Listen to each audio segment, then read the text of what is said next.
Video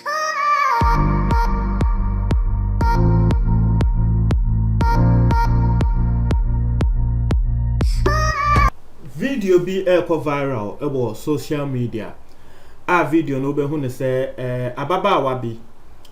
na was squatting asojafo kikemu egu ne so say one squat ya na won ko enkodu ne fie ye ka se wo bi squat ya tre say wo kotokoto won say ye yankola no ko school na wodi bone a na wo teacher ma waso na wo ye maso ye dementia asem aha saade no enti no ye se wonye na won fanya na tre say won fanko enkodu de fie. Now sa video ne ba bonten no enkrofo bebre aba bonten aba be kasa ebi mo tre say o asojafo anya de de sojafo ne ye no mo anya de. Now we've seen a lot of videos ye hu ne say asojafo wo mo de o monsa keka ye Ghana fo embrewa ne ye bu o mo asoja panyin bi e ba bonten be kasa no o see videos ni na no most of them enye ne kre nsemi no modeba wa wonim say asojafo there always they will protect their people. Now for this particular video there, it is true, it actually happened. Now we be say na wo ho na esi ye o dance near anyone we be a wo di me dance here Captain Smart of Multimedia, because on no crack can radio so say asem way esi wo nanim. So for that fact Captain Smart crack say na wo di police for nechi so also know the police need soldier for nature MRD way esi wonenim no. In fact, he said it on live radio, and so Captain Smart is my witness on that. Young concern no so we be say ababaawa no ede no ye ababaawa na ngasa so wakasa na meka ensem ababaawa no so wode ato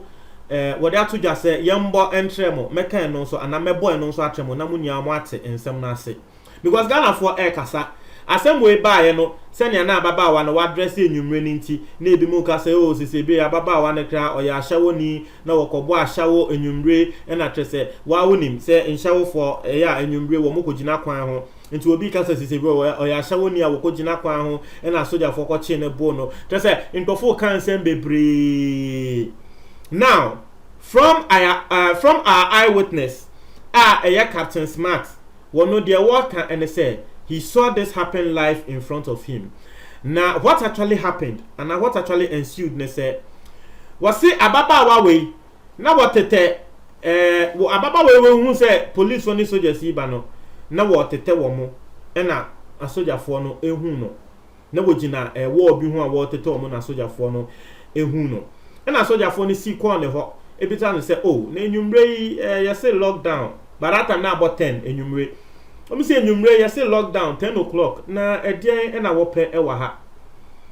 Na asema ababaawa Captain Smart na ekasa o into oboa ye nso ye boa. O say asema ababaawa ne kan ne say oh enwumre a we pia bas a say ye aduane na wokoto. Mind you, o man panyi e ma lockdown rules no ka say wo pese wo koto aduane a obetumi akọ. So a lot of people are using that as an excuse. Ita ababaawa ne ka say oh okoto aduane na sojafo no ato ache no e wo ne ho a wo mobisa ne nsem no na sojafo no ka say okay no problem ade asa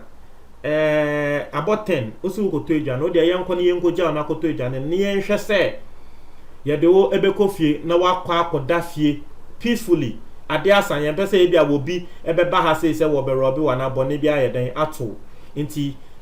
asojafo no e ka say okay wo yom na wo mundi nechi na wo monko bebi a wose wo koto aduane no na wo monko na tese wo monko ja no koto aduane no. Now wo mudi nechi ababaawa we nso edi omonim ekoye wo mudi nechi no mudu bebi no say oh aha say na ka me beto aduane no na eho no wo bi eni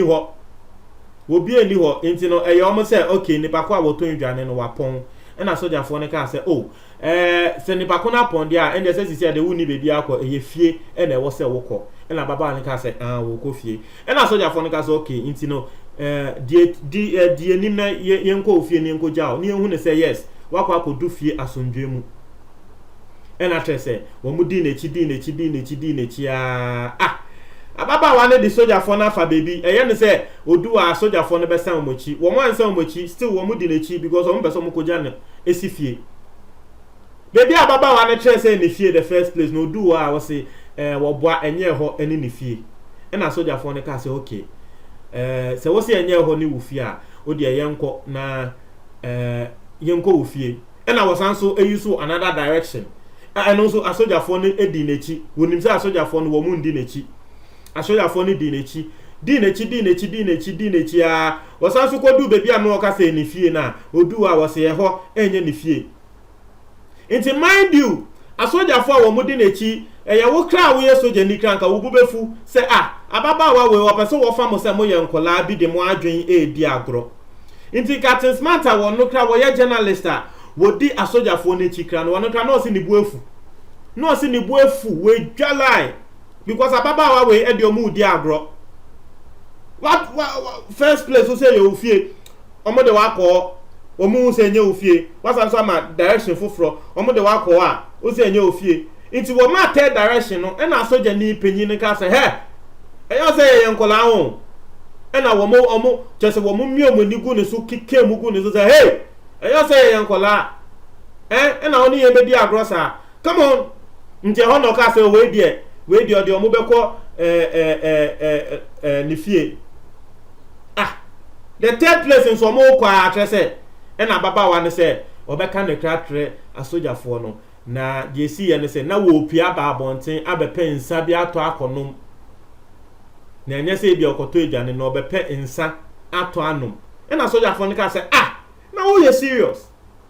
eye duane pe na president kan yo na mo de ye kan lockdown wante e na soldiers for no bufu ya wo mo ka se won squat na won kofie no was squat ya video no eba viral Ghana for kasa ebi mo elbow soldier for nechi say soldier for mo anya de ebi mo so kasa baba wa no wo ya shawoni just a lot of stories inti from an eyewitness I won so top journalist no wono and a wording sem about to the Captain Smart. And I think that this thing actually happened in Kumasi or so.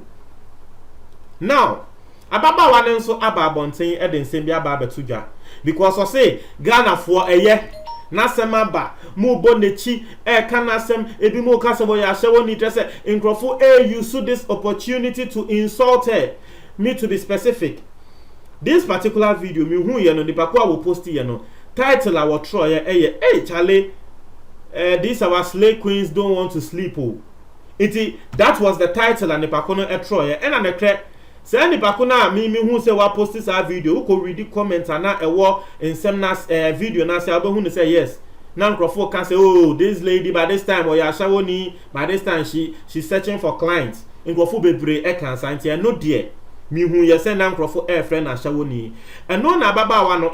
wode ebufu aba abonten ebeka say aden e no no kwa ni videos na mo posti ka ho asem aden e na mo friend wa shawoni ono ya shawoni wa he wonya shawoni bia eye boni bi na aba e na esi eye Ghana fo mu nsusu nka na asem yenko tie ne voice ubo hu se na ne bu afuye yenko tie ubo ababa na ka so bo se chale na no kate yenko tie ye tie ba na de yenso ye wo etiaso no ye de aka ho amamo bomo start akoduna ya munya se mo ya me sai me ya hyeweni ana mo ni age na mo sere me e de ben ko de na me de aye mo de entom amon na entum nya ma mo so amon na ana ba bia me ko no me ko be ma ho ana se me ko be ma ho na police for na ko hia me ye mi se ye fa mo ho ben mususu fa me mo ho mususu fa me entototo Facebook ni na sefo ya ye mususu se me na nya me ko na me video ababonten obi de yakura so se na me de no eno so kura so kata na nya me de etiefo ababawa no ono e na wo ka sei se mususu emfa no enya den embo ho now Ghana for ankasa this particular thing is lockdown videos viral Ghana for ankasa no yes asoja for bi mu de omo ye na enye because I've seen videos soja ni bi trese or yeah and a branch meaning says a video na old video there but a video about bonte it could be an old video but watch video na bon say e twi and a baby a ade ni see no ya Kumasi say soja ni e de ade bo a branch bi and a branch no so koto ne say soja no atwi twi say wo be bo a branch ni tu eku no I've seen videos abrewa a wono nso ya bona wo su wasi wono to wonwe aduane wakwa akọfa tomatoes a wode ko nwe aduane kufa de so mo nwe aduane sti wo mo nwe adwuma a woko nwe na aduane eno nso soja ni achi na abono abrante bi nso ya bona ma nanim ni amoja ama waye video eka se wo mampanyi eka se wokoto aduane a ye ma wokoto aduane ade na soja for abono say I've seen a lot of videos of people complaining. Mr. This is not an opportunity for the security agencies to brutalize people. So brute force na ebimu use no enye yen Ghana fo na bi so Mr. Yentu ye hofo ebimu so de omo ye na enye sometimes so the soldiers ne ye no because of experience. Show say Ghana ni bi abrante o a wo asoja fo hu se wo abonten wo mu bisa o se o koye da also ko to edu pharmacy. Meanwhile now wow later adom FM for ko ye wo interview and now ka say oh now kra wo twa soldier for no intro because now be say wo pie be hu ne say ne kre say yesi ma wo bia mba abonten no ne kre say wo bia amba na nti wo soldier for ni hu and now wo twa o mo intro say now ko to edro e wo pharmacy ne ma wo koye. You see soldier ni tina baby na wo hu bibi say ya Ubon se wo bia ebia genuinely wono nso wo koto aduane no so jane be hu no se dabi. You people are using that excuse to come out. You see, inti no eto de bia yen bibifo na ngasa nso de ye no enye wo hu no se wa outsmart sojani no wo nim se was setting precedence se sojani no wo be ma sa ade na brutalize the next person, and it is no good. Asoja fo no nso yesremo embra ewo ho u feel se nipa kono ewo se o arrest na embra wo ho se ewo se o arrest nipa kro no yenka ase bo no nipa ba ko bi nso ayesi kumase ono so sa wonim se o meka se mekoto eduro a asoja fo no be ma ne kwanti no wo pia asoja fo no hu no mu bisa na o se o mekoto eduro eno mka se okay eduro no wan yenhwe se wo kita eduro paka bibienim wa to mi so ona nkasa na eduro ena wa sheda afa fifie na wonim se asoja fo no eche no mu bisa na wo be ma say excuse ni ntino eduru atese wanu mewie o ena wa sheda de ahye park nim ena wa sheda kita se eduru awakoto e wo pharmacy asoja fo iji ade ehwe ya se eduru yi bibie nim eye container ne keke afi bo gina ho ne nim ejimi bibi sei ubon se soja ni no wo de ebufuo wo be realize no na wa bo wasum 1 2 bi wo na afi akoda ne nsem bebre etie for mo ntram adwo comment box ni mo me da say